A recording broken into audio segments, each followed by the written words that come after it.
ભવિષ્ય પુરાણની કથાને આગળ વધારે ભાગ 67 શર્કરાચલ અને લવણાચલ દાનનો મહિમા। ભગવાન શ્રી કૃષ્ણ કહે છે કે મહારાજ, હવે હું પરમ ઉત્તમ શર્કરાચલ દાનનું વર્ણન કરી રહ્યો છું, જેથી ભગવાન વિષ્ણુ, રુદ્ર અને સૂર્ય સદા સંતુષ્ટ રહે છે। 8 ભારનો શર્કરાચલ ઉત્તમ, 4 ભારનો મધ્યમ અને 2 ભારનો સાધારણ। જે મનુષ્ય આર્થિક રીતે સક્ષમ ન હોય તે 1 ભાર અથવા અડધા ભારનો પણ શર્કરાચલ બનાવડાવી શકે। પ્રધાન પર્વતના ચતુર્થાંશથી વિશ્વંભર પર્વતનો પણ નિર્માણ કરવું જોઈએ। ફરી ધાન્ય પર્વતની જેમ સઘળી સામગ્રી પ્રસ્તુત કરીને મેરુ પર્વતની જેમ આની ઉપર પણ સ્વર્ણમય દેવમૂર્તિની સાથે મંદાર, પારિજાત અને કલ્પવૃક્ષ, આ 3 વૃક્ષોની પણ સુવર્ણ નિર્મિત મૂર્તિ સ્થાપિત કરવી। આ 3 વૃક્ષોને પ્રાય બધા પર્વતો પર સ્થાપિત કરી દેવા જોઈએ। બધા પર્વતોના પૂર્વ અને પશ્ચિમ ભાગમાં હરિચંદન અને કલ્પવૃક્ષને નિવિષ્ટ કરવા જોઈએ। શર્કરાચલમાં તો તેનું વિશેષ રૂપે ધ્યાન રાખવું જોઈએ। કદમ વૃક્ષની નીચે મંદરાચલ પર કામદેવની મૂર્તિ, જંબુ વૃક્ષની નીચે ગંધમાદનના શિખર પર ભગવાન વિષ્ણુની મૂર્તિ, વિપુલાચલ પર સોનાના હંસની મૂર્તિ પૂર્વાભિમુખ અને સોનાની ગાયની મૂર્તિ દક્ષિણાભિમુખ હોવી જોઈએ। ત્યાર પછી આહ્વાન, યજ્ઞ વગેરે સંપૂર્ણ વિધાન ધાન્ય પર્વતની જેમ જ કરીને અંતમાં આ વાક્ય મંત્રનું ઉચ્ચારણ કરીને વચ્ચેનો પ્રધાન પર્વત ગુરુને, 4 વિશ્વકર્મ પર્વત ઋત્વિજોને દાન કરી દેવા। શૈલેન્દ્ર, આ સાકર દ્વારા બનાવેલો પર્વત સૌભાગ્ય અને અમૃતનો સાર છે, તેથી તમે સદા મારા માટે સદા આનંદદાયી થાઓ। શર્કરાચલ દેવતાઓના અમૃતપાન સમયે જે ટીપા જમીન પર પડ્યા હતા તેમાંથી તમારી ઉત્પત્તિ થઈ છે, તેથી તમે મારી રક્ષા કરો। મહાશૈલ, કેમ કે સાકર કામદેવના ધનુષ્યના મધ્યભાગથી ઉત્પન્ન થઈ છે અને તમે શર્કરામય છો, તેથી સંસાર સાગરથી મને બચાવો। જે મનુષ્ય આ વિધિથી શર્કરા શૈલનું દાન કરે છે તે સમસ્ત પાપોથી મુક્ત થઈ શિવલોકને પ્રાપ્ત થઈ જાય છે। ત્યાં તે ભગવાન વિષ્ણુની આજ્ઞાથી પોતાના આશ્રિતોની સાથે જ સૂર્ય, ચંદ્ર અને તારાઓની જેમ તેજસ્વી વિમાન પર આરૂઢ થઈને સુશોભિત થાય છે।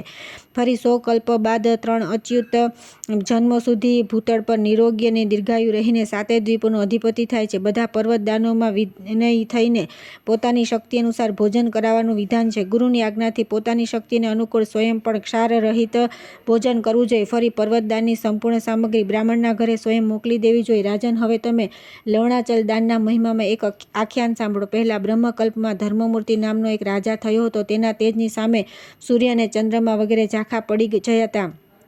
તે ઇન્દ્રનો મિત્ર હતો। તેણે હજારો દૈત્યોનો વધ કર્યો હતો। તે ઈચ્છાનુસાર રૂપ ધારણ કરવાવાળો મનુષ્ય હોવા છતાં કોઈનાથી પરાસ્ત થયો ન હતો, પરંતુ તેના દ્વારા સેંકડો શત્રુ પરાજિત થઈ ગયા હતા। તેની પત્નીનું નામ ભાનુમતી હતું। તે ત્રિલોકમાં સર્વશ્રેષ્ઠ સુંદરી હતી। તેણે સર્વશ્રેષ્ઠ લક્ષ્મી જેવા પોતાના દિવ્ય રૂપથી દેવાંગનાઓને પણ પરાજિત કરી દીધી। તે અનેક સ્ત્રીઓની મધ્યમાં લક્ષ્મી જેવી સુશોભિત થતી હતી। રાજા ધર્મમૂર્તિની તે પટરાણી તેને પ્રાણથી પણ વધારે પ્રિય હતી। એકવાર સભાખંડમાં પધારેલા પોતાના પુરોહિત મહર્ષિ વશિષ્ઠને તે રાજાએ વિસ્મય સાથે એવો પ્રશ્ન કર્યો: ભગવાન, કયા ધર્મના પ્રભાવથી મને સર્વશ્રેષ્ઠ લક્ષ્મી પ્રાપ્ત થઈ છે તથા કયા ધર્મના ફળ સ્વરૂપ મારા શરીરમાં સદા પ્રચુર માત્રામાં ઉત્તમ તેજ બિરાજમાન રહે છે?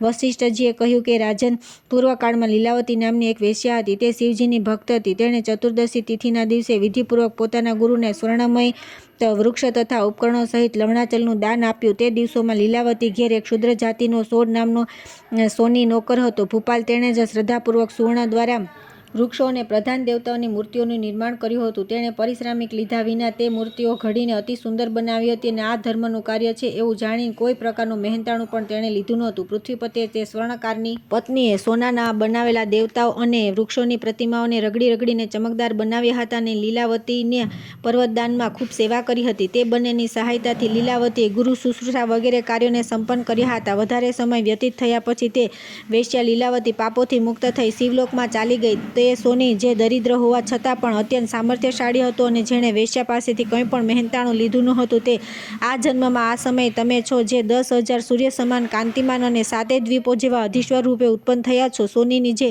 પત્નીએ સોનાના વૃક્ષો તથા દેવમૂર્તિઓને અત્યંત ચળકતા બનાવ્યા હતા, તે જ આ ભાનુમતી તમારી પટરાણી છે। મૂર્તિઓને ઉજ્જવળ કરવાના કારણે તેને આ જન્મમાં સુંદર ગોર વર્ણનું શરીર અને ભુવનેશ્વરીનું પદ પ્રાપ્ત થયું છે। કેમ કે તમે બંને એકાગ્રચિત્તે રાત્રે લવણાચલના દાન પ્રસંગમાં સહાયક રૂપે કર્મ કર્યું હતું, તેથી તમને સંસારમાં અજેયતા, નિરોગતા, સૌભાગ્ય સંપન્નતા અને લક્ષ્મીની પ્રાપ્તિ થઈ છે। એ કારણે તમે પણ આ જન્મમાં વિધાનપૂર્વક 10 પ્રકારના ધાન્યાચલ વગેરે પર્વતોનું દાન કરો। ત્યારે રાજા ધર્મમૂર્તિ એવું જ કરીશ કહીને વશિષ્ઠજીના વચનોનો આદર કર્યો અને સેંકડો વાર ધાન્યાચલ વગેરે બધા પર્વતોનું દાન કર્યું, જેના ફળ સ્વરૂપે દેવતાઓ દ્વારા પૂજિત થઈને ભગવાન પુરારીના ધામને પ્રાપ્ત થયો. નિર્ધન મનુષ્ય પણ જો ઉત્કૃષ્ટ ભક્તિથી આ પર્વતદાનોને જુએ છે, દાન કરતાં તેનો સ્પર્શ કરી લે છે, તેમની કથાઓ સાંભળે છે અને તેમને દાન કરવાની સંમતિ આપે છે, તો તે પણ પાપરહિત થઈને સ્વર્ગલોકમાં ચાલ્યો જાય છે. નૃપશ્રેષ્ઠ, જ્યારે આ લોકમાં મનુષ્ય દ્વારા ભવભયનો નાશ કરનારા શૈલેન્દ્રના પ્રસંગનો પાઠ કરવાથી દુઃસ્વપ્ન શાંત થઈ જાય છે, ત્યારે જે મનુષ્ય સ્વયં સાંજે તે વિધિપૂર્વક આ સંપૂર્ણ પર્વતદાનોને કરે છે, તે વિષ્ણુલોક તથા શિવલોકને પ્રાપ્ત કરે છે. તો એમાં શું આશ્ચર્ય છે? ત્યાર પછી આવે છે સદાચાર ધર્મનું નિરૂપણ. મહારાજ યુધિષ્ઠિરે પૂછ્યું કે ભગવાન, મેં તમારી પાસેથી પ્રતિપદા વગેરે તિથિઓના દાનના પ્રસંગોને વિસ્તારથી સાંભળ્યા. બધા રહસ્યો તથા મંત્રોની સાથે વ્રત તેમજ દાન વગેરેના પ્રારંભ અને ઉદ્યાપન વિધિઓ સાંભળી. યજ્ઞ યાગાદિ દાન ધર્મો, સ્નાનવિધિ, ઉત્સવો તથા ઇષ્ટાપૂર્ત કર્મોના વિષયમાં પણ સાંભળ્યું. છતાં હે મધુસૂદન, મારું મન સશંકિત થઈ રહ્યું છે, કેમ કે વ્રતોના પ્રસંગમાં તમે વિવિધ દેવતાઓનું વર્ણન કર્યું છે. દેવકી પુત્ર, તમે દેવતાઓના નાનાત્વનું પ્રદર્શન કર્યું તથા તિથિના ક્રમથી અલગ અલગ મંત્ર વગેરેની પ્રત્યક્ષ સમજણ પણ આપી. પરંતુ ધ્યાનયોગ પરાયણ વ્યાસ વગેરે મુનિઓએ માત્ર અવ્યય, સર્વગત, નિર્વિકાર એક પરમાત્માનું જ વર્ણન કર્યું છે. એમાં શું રહસ્ય છે? પ્રભો, તમે અનેક વિષયો જણાવ્યા, પરંતુ વર્ણાશ્રમના આચાર અને ધર્મોનું નિરૂપણ કર્યું નથી. આ બધા મહર્ષિઓ તમારી વાણી સાંભળવા માટે ઉત્સુક છે. આ વિષયને તમે કહો. ભગવાન શ્રી કૃષ્ણે કહ્યું કે રાજન, વ્રતો અને દાનોનું તો મેં સારાંશ રૂપે વર્ણન કર્યું છે.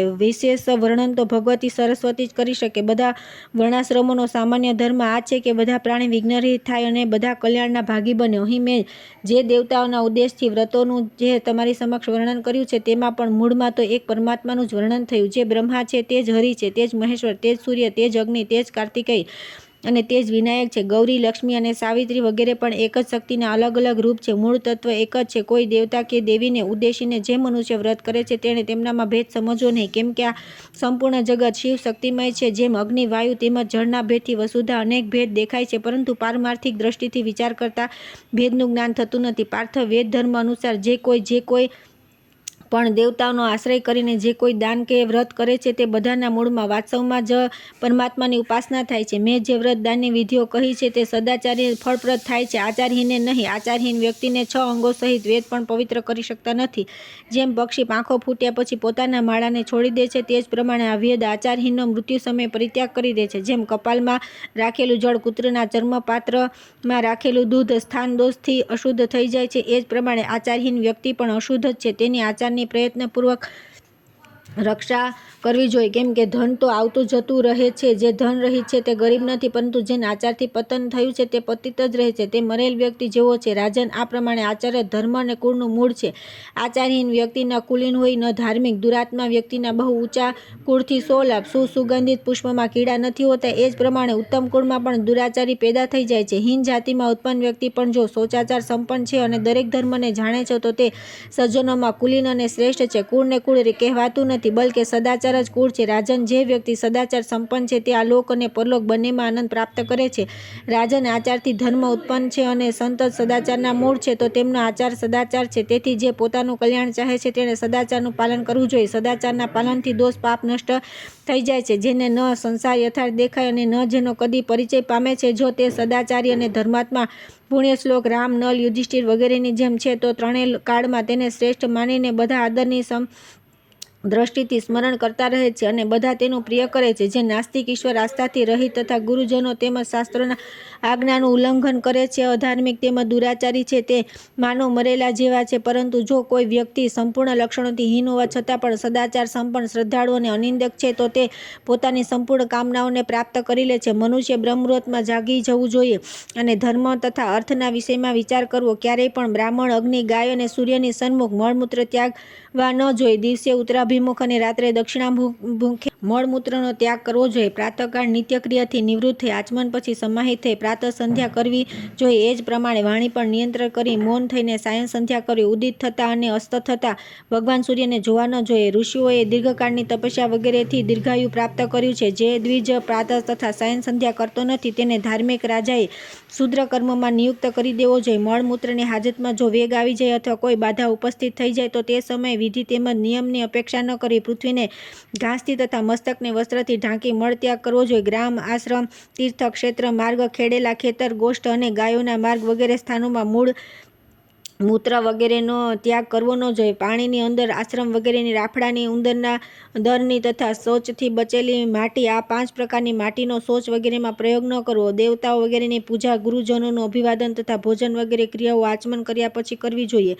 ફીણ વિનાના સુગંધિત નિર્મળ જળથી પૂર્વ કે ઉત્તરાભિમુખ થઈને આચમન કરવું જોઈએ. વિદ્વાનોએ ધર્મ, અર્થ તથા કામના કાર્યો કરવા જોઈએ. ધર્મ, અર્થ તથા કામ આ ત્રિવર્ગના સંપાદનથી ગૃહસ્થને આલોક અને પરલોકની સિદ્ધિ પ્રાપ્ત થાય છે. બુદ્ધિમાન વ્યક્તિએ પોતાના ન્યાયોપાર્જિત દ્રવ્યના એક ભાગથી પરલોક સંબંધી પુણ્યકર્મનું સંપાદન કરવું જોઈએ. એક ભાગનો સંચય કરે અને અડધા ભાગનો ભોજન, વ્યવહાર તથા નિત્ય નૈમિત્તિક કાર્યોમાં ખર્ચ કરે. તેથી મનુષ્ય ન્યાયપૂર્વક ધનના ઉપાર્જન માટે પ્રયત્ન કરવો જોઈએ, કેમ કે ધનના માધ્યમથી ધર્મ, કામ વગેરે પુરુષાર્થથી સિદ્ધ થાય છે. પૂર્વકાળમાં જ સ્નાનાદિથી પરવારીને દેવતાઓનું પૂજન વગેરે કરી લેવું જોઈએ. મલમૂત્રાદિ ક્રિયાઓ ઘરથી દૂર કરવી જોઈએ તથા ઘરનો કચરો વગેરે પણ દૂર ફેંકવા જોઈએ. માટીના રોડાને તોડનાર, તણખલાઓને તોડનાર, નખ કાપીને હાથ ધોયા વિના ખાનાર, નિત્ય ઉચ્છિષ્ટ ભોજન કરનાર તથા વસ્તુઓમાં મિલાવટ કરનાર વ્યક્તિ સંસારમાં વધારે સમય જીવતી નથી. બીજાની સ્ત્રીને નિવસ્ત્ર જોવી ન જોઈએ. પોતાના મળને પણ ન જુએ. રજસ્વલા સ્ત્રીને ન જુએ, ન તેનો સ્પર્શ કરે કે ન તેની સાથે વાર્તાલાપ પણ કરે. જળમાં પેશાબ કે મળનો ત્યાગ તથા મૈથુન ન કરવું જોઈએ.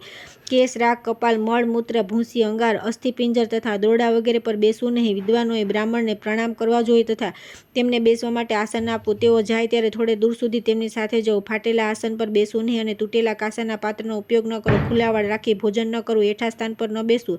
એઠા હાથે માથાનો સ્પર્શ ન કરો, કેમ કે બધા પ્રાણ માથામાં સ્થિત રહે છે. માથાના વાળ ખેંચવા નહીં અને ન માથા પર પ્રહાર કરો. પુત્ર અને શિષ્યને કોરડાથી મારવા નહીં. પોતાના માથાને 2 હાથે ખંજવાળવું ન જોઈએ. કારણ વિના માથાથી સ્નાન ન કરવું. ગ્રહણ સિવાય રાત્રિ સ્નાન ન કરવું. ભોજન પછી તથા અથાગ જળમાં ડૂબકી મારી સ્નાન કરવું નહીં. સ્નાન કર્યા પછી તેલ ચોળવું નહીં. તિલપિષ્ટ ખાવા નહીં, કેમ કે તેનાથી આયુષ્ય ક્ષીણ થાય છે. પોતાના ગુરુજનો અને શ્રેષ્ઠ વ્યક્તિઓ સાથે અશિષ્ટ વાત કરવી નહીં. જો તેઓ ક્રોધિત દેખાય તો તેમને પ્રસન્ન કરવા જોઈએ. બીજાની નિંદાજનક વાત સાંભળવી ન જોઈએ. ન સ્વયં કરવી જોઈએ. શ્રેષ્ઠ ઔષધિઓનું સેવન કરવું જોઈએ. રત્નો ધારણ કરવા જોઈએ. પોતાના કેસ સ્નિગ્ધ અને નિર્મળ રાખવા જોઈએ. સુંદર શિષ્ટ વેશ પહેરવો જોઈએ. સફેદ પ્રિય લાગનારા ફૂલો ધારણ કરવા જોઈએ. બીજાના ધનને કિંચિત માત્ર પણ લેવું ન જોઈએ. ન કદી અપ્રિય બોલવું જોઈએ. સત્ય અને પ્રિય વાણી બોલવી જોઈએ. બીજાના દોષોને કહેવા ન જોઈએ. કોઈની સાથે વેર બાંધવું નહીં. દુષ્ટયાન પર બેસવું નહીં. નદી કિનારાની છાયા વગેરેનો આશ્રય લેવો નહીં. વિદેશી, પતિત, ઉન્મત્ત, ઘણા લોકો સાથે વેર કરનાર, વર્ણશંકર, વંધ્યાનો પતિ, નીચ, અસત્ય બોલનાર, વધારે ખર્ચાળ, પરનિંદક તથા શઠ સાથે વિદ્વાન વ્યક્તિએ મૈત્રી કરવી નહીં. માર્ગમાં એકલા ન જવું. વધારે વેગવાળા જળમાં સ્નાન ન કરવું. વૃક્ષની ઉપર સુધી ન ચડવું. બળતા ઘરમાં પ્રવેશ ન કરવો. સ્વપ્રતિ હુંકાર ન કરવો. દાંતોને પરસ્પર રગડવા નહીં. નાક ફૂલાવવું નહીં. મુખને વધારે ખોલીને બોલવું ન જોઈએ. ઊંચા સ્વરે હસવું નહીં. નખથી નખ કાપવા નહીં. પૃથ્વી પર લખવું ન જોઈએ. પગથી પગનું આક્રમણ કરવું નહીં. ગુરુની સામે ઊંચા આસન પર બેસવું નહીં. સદાચાર તત્પર રહેવું જોઈએ. કામાચારી થવું નહીં. બંને લોકોમાં શુભ ચાહનાર વ્યક્તિ કામાચાર પૂર્વક જીવનયાપન ન કરવાથી સ્વર્ગલોકમાં પ્રતિષ્ઠિત થાય છે. રાત્રિમાં 4 રસ્તા, સ્મશાન, ગામની નજીકના પીપળ વગેરે વૃક્ષ, ઉપવન તથા દુષ્ટ સ્ત્રીના સાનિધ્યનો પરિત્યાગ કરવો. ઉનાળો અને ચોમાસામાં છત્રી ધારણ કરવી. રાત્રે અને વનમાં મૌન રહેવું. કેશ, અસ્થિ, કંટકયુક્ત, અપવિત્ર, બલિસ્થાન, ભસ્મ, ભૂસું તથા સ્નાનથી ભીંજાયેલી ભૂમિનો દૂરથી ત્યાગ કરવો. બ્રાહ્મણ, રાજા, સ્ત્રી, જ્ઞાની, ગર્ભવતી સ્ત્રી, બોજ ઉપાડેલ વ્યક્તિ, શ્રેષ્ઠ વ્યક્તિ, મૂક, અંધ, બધિર, ઉન્મત્ત વ્યક્તિને દૂરથી જ માર્ગ આપી દેવો. બીજાના પહેરેલા પગરખા, વસ્ત્ર તથા માળા ધારણ કરવી નહીં. બીજાની સ્ત્રીના ઉપસેવનથી વધીને સંસારમાં અનાવશ્યકનું બીજું કોઈ પણ કાર્ય નથી. સ્ત્રીઓની ઈર્ષા કરવી નહીં અને સ્ત્રીઓની રક્ષા કરવી એ કર્તવ્ય સમજવું જોઈએ. ઈર્ષા કરવાથી આયુનો નાશ થાય છે. તેથી ઈર્ષાનો સંપૂર્ણ પરિત્યાગ કરી દેવો જોઈએ. મૂર્ખ, ઉન્મત્ત, વ્યસની, વિરૂપ, અહંકારી, અંગહીન, વધારે અંગવાળો અથવા વિદ્યાહીન વ્યક્તિનો તિરસ્કાર કરવો નહીં. રાત્રે દહીં અને સતુનું ભક્ષણ કરવું નહીં. મહારાજ, અડધી રાત્રે ભોજન કરવું નહીં. ઘૂંટણોને ઉપર રાખી વધારે સમય બેસવું નહીં. બીજાના રહસ્યની વાતને જાણવાની ઉત્સુકતા તથા અભિલાષા રાખવી નહીં. પગ પર પગ ચડાવીને બેસવું નહીં. અતિશય રક્ત, કાબરચીતરું તથા કાળું વસ્ત્ર વધારે સમય પહેરવું નહીં અને વસ્ત્ર કે અલંકારને વિપરીત કરવા નહીં. દીર્ઘાયુની ઈચ્છા હોય તો સ્ત્રીને દુર્બળ સમજવી નહીં. બીજાને પીડા આપવી નહીં અને પરોક્ષવાદી થવું ન જોઈએ. અસહનશીલ તેમજ અનમ્ર પણ ન થવું. અગ્નિથી બળી ગયેલું અથવા કોહાડાથી કાપેલું વન ફરી અંકુરિત થઈ શકે, પરંતુ ઉગ્ર અને અપ્રિય વાણી બોલ્યા પછી પ્રેમનો સંચાર થઈ શકતો નથી. મનુષ્ય નાસ્તિક થવું ન જોઈએ. વેદો અને દેવતાઓની નિંદા ન કરવી. કોઈની સાથે વેર ન કરવું અને ન કાયર પણ બનવું. બ્રાહ્મણને નિંદિત વાક્ય ન કહેવું. નક્ષત્રોને જોવા ન જોઈએ. પ્રાજ્ઞ વ્યક્તિએ ન્યાય અનુસાર કાર્ય કરનારા બળવાન શત્રુંજય રાજાને ત્યાં સુખપૂર્વક નિવાસ કરવો જોઈએ. જ્યાં સ્ત્રીઓ માત્સર્ય રહિત હોય ત્યાં રહેવું સુખપ્રદ હોય છે. જે રાષ્ટ્રમાં ખેડૂત ખેતીના કાર્યમાં રત હોય, વધારે બોલનાર ન હોય અને જ્યાં બધી ઔષધિઓ પ્રાપ્ત હોય, વિદ્વાન વ્યક્તિએ ત્યાં જ રહેવું જોઈએ. જ્યાંના લોકો બીજાને અપમાનિત કરનાર અને વીરની ગાંઠ બાંધનાર હોય, વસ્તી રહિત અથવા વધારે વસ્તી હોય ત્યાં, જ્યાં ઉત્સવ વગેરે થતા ન હોય એવા સ્થાનો પર નિવાસ ન કરો. રાજન, જ્યાં ઋણદાતા, વેદ શાસ્ત્રના જ્ઞાતા તથા જળથી પૂર્ણ નદી આ ચાર ન હોય ત્યાં નિવાસ કરવો નહીં. મેલું દર્પણ જોવું નહીં. મહારાજ દીર્ઘ રાજ્યની ઈચ્છા રાખવાવાળા વ્યક્તિએ સોનીના ઘરનું અન્ન ખાવું નહીં. તેના પર વિશ્વાસ કરવો નહીં અને ન તેને મિત્ર બનાવવો જોઈએ. ફૂટેલું તૂટેલું વાસણ, તૂટેલો ખાટલો, કૂતરું તથા મુરગો આ ચાર અને કાંટાવાળું વૃક્ષ પોતાના બાણા પાસે રાખવું નહીં. ફૂટેલું વાસણ ઘરમાં હોય તો ક્લેશ થાય. તૂટેલો ખાટલો હોય તો એ પણ સારું નથી. શ્વાન અને કુકડાવાળા ઘરમાં પિતૃઓ ભોજન કરતા નથી અને કાંટાળા વૃક્ષ નીચે પિશાચોનો નિવાસ હોય છે. ગૃહસ્થ વ્યક્તિએ સુવાસિની, ગર્ભવતી, વૃદ્ધા, સ્ત્રી, બાળકો તથા ભૂખા વ્યક્તિને પહેલાં ભોજન કરાવવું. ઘરના મુખ્ય વ્યક્તિએ છેલ્લે ભોજન કરવું જોઈએ. અશુદ્ધ અન્નનું ભોજન કરવું નહીં. જે ગાયનો વાહન વગેરે રૂપમાં ઉપયોગ કરી તેનાથી પૈસા મેળવે છે અને તે ધનનો ઉપયોગ કરે છે, ઘરની બહાર ઊભેલી વ્યક્તિને આપ્યા વિના જમે છે, તે પાપનું જ ભક્ષણ કરે છે. બલિ વૈશ્વદેવ કર્મ કર્યા બાદ વિધિપૂર્વક ભોજન કરવું જોઈએ. એક વસ્ત્ર પહેરી ભોજન કરવું નહીં. પૂર્વાભિમુખ અથવા ઉત્તરાભિમુખ થઈને પ્રસન્નતાપૂર્વક ભોજન કરવું જોઈએ. અપવિત્ર તથા નિંદિત અન્ન ગ્રહણ કરવું ન જોઈએ.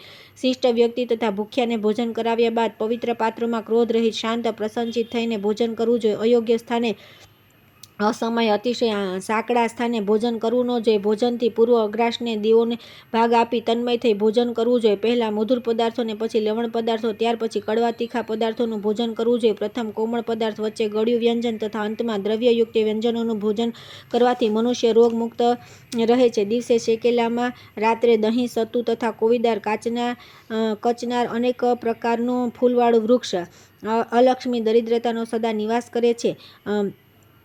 વાણીનો સંયમ કરી મૌન થઈને અન્નની નિંદા કર્યા વિના શ્રેષ્ઠ અન્ન ખાવું જોઈએ. પૂર્વાભિમુખ કે ઉત્તરાભિમુખ થઈને ભોજન કર્યા બાદ આચમન કરીને પછી પોતાના અભિષ્ટ દેવતાનું સ્મરણ કરવું જોઈએ. ત્યાર પછી આ શ્લોકનો પાઠ કરીને પોતાનો હાથ પેટ પર ધીરે ધીરે ફેરવવો.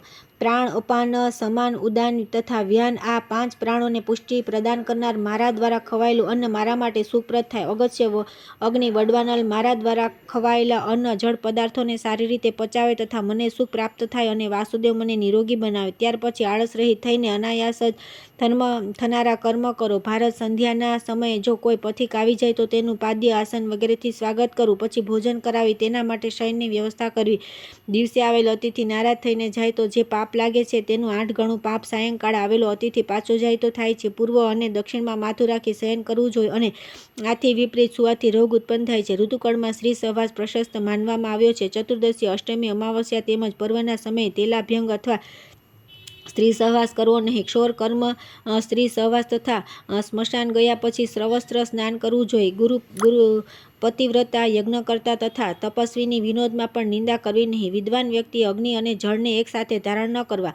ગુરુ અને દેવતાની સામે પગ લંબાવવા નહીં. ખોબો ભરીને પાણી પીવું નહીં. વધારે પવન તથા તાપમાં રહેવું નહીં. દાસ, નોકર વગેરેને ક્રોધિત થઈ અપશબ્દ કહેવા નહીં. બધા ભાઈઓ પ્રત્યે માત્સર્ય થઈને રહેવું. ડરેલી વ્યક્તિને આશ્વાસન આપવું જોઈએ. સાધુવત રહેવું જોઈએ.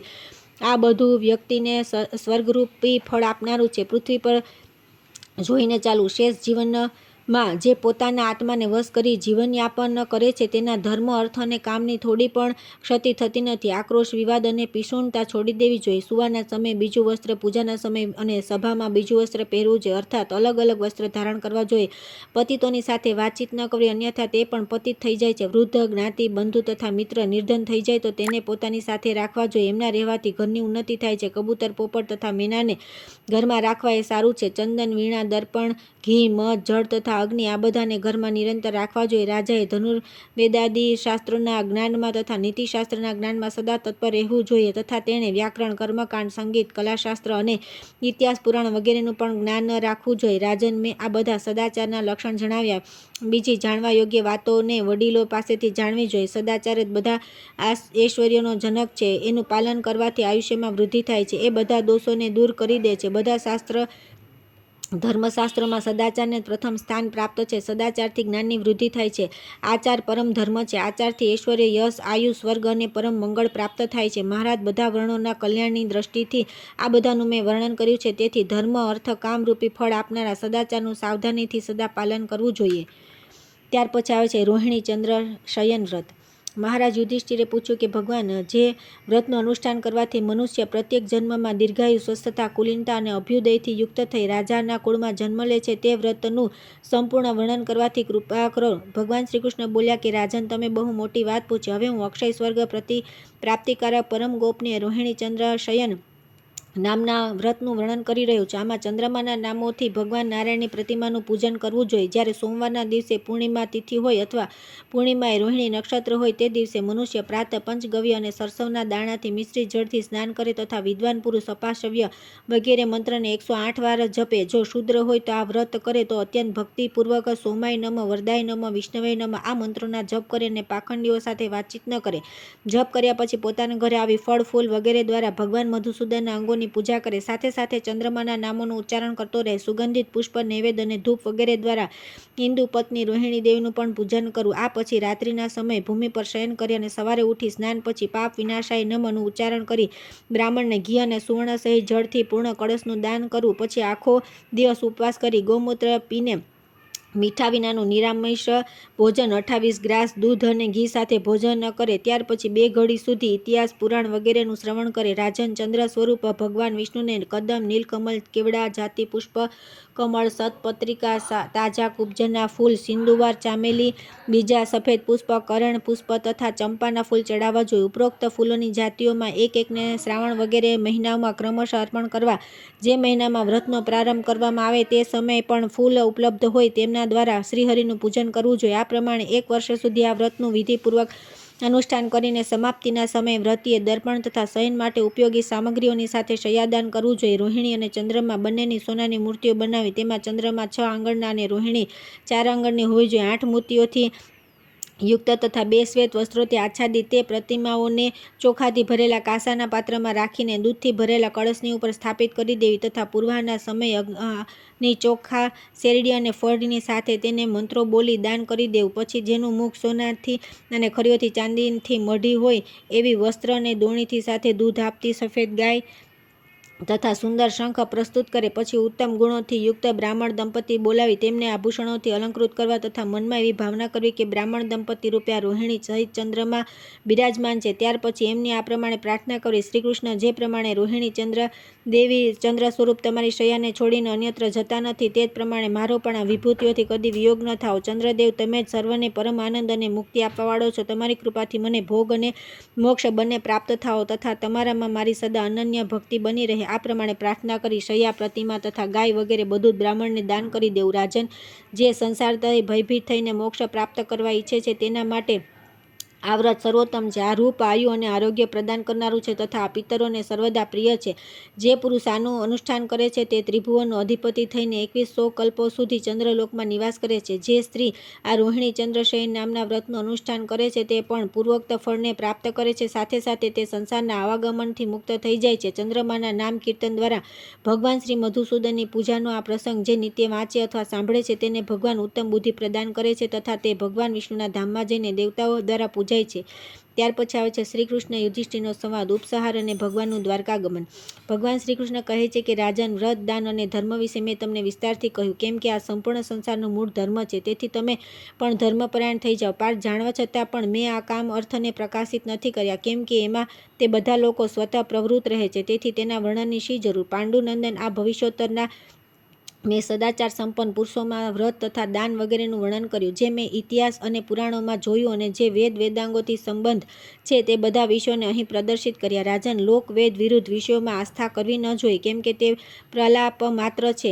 તમારા પર વિશેષ સ્નેહ હોવાથી મેં આ બધું વર્ણન કર્યું. પાર્થ, દાંભિક અને શઠની સન્મુખ આ વિષયને પ્રગટ કરવા નહીં. નાસ્તિક, અશ્રદ્ધાળુ અને કૃતિકોની સાથે આની ચર્ચા ન કરવી.